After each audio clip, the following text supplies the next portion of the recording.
Acts chapter 25. 3 days after Festus arrived in Caesarea to take over his new responsibilities, he left for Jerusalem, where the leading priests and other Jewish leaders met with him and made their accusations against Paul. They asked Festus as a favor to transfer Paul to Jerusalem, planning to ambush and kill him on the way. But Festus replied that Paul was at Caesarea and he himself would be returning there soon. So he said, "Those of you in authority can return with me. If Paul has done anything wrong, you can make your accusations." About 8 or 10 days later, Festus returned to Caesarea, and on the following day he took his seat in court and ordered that Paul be brought in. When Paul arrived, the Jewish leaders from Jerusalem gathered around and made many serious accusations they couldn't prove. Paul denied the charges. "I am not guilty of any crime against the Jewish laws or the temple or the Roman government," he said. Then Festus, wanting to please the Jews, asked him, "Are you willing to go to Jerusalem and stand trial before me there?"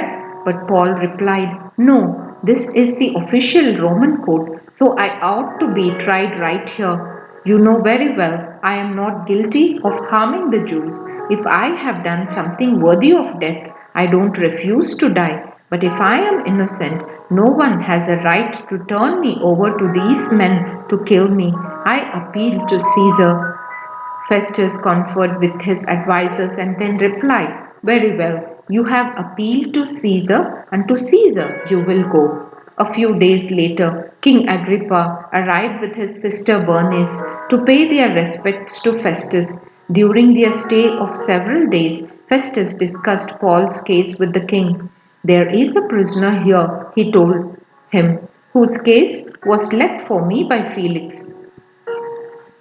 When I was in Jerusalem, the leading priests and Jewish elders pressed charges against him and asked me to condemn him.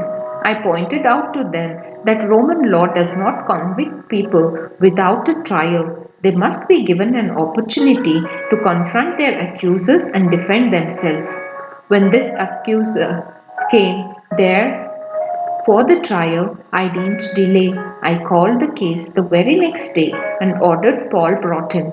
But the accusations made against him weren't any of the crimes I expected.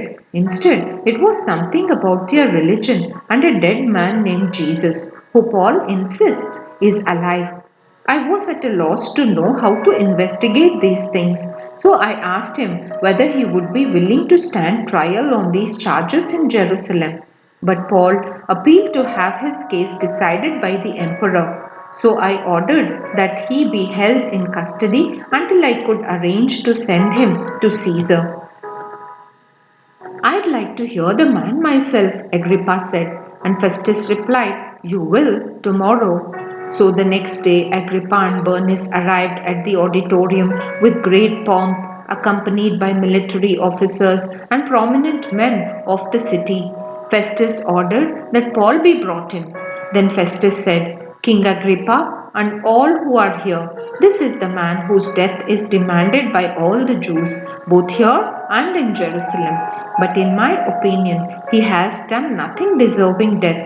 However, since he appealed his case to the emperor, I have decided to send him to Rome. But what shall I write the emperor? For there is no clear charge against him. So I have brought him before all of you, and especially you, King Agrippa, so that after we examine him, I might have something to write. For it makes no sense to send a prisoner to the emperor without specifying the charges against him.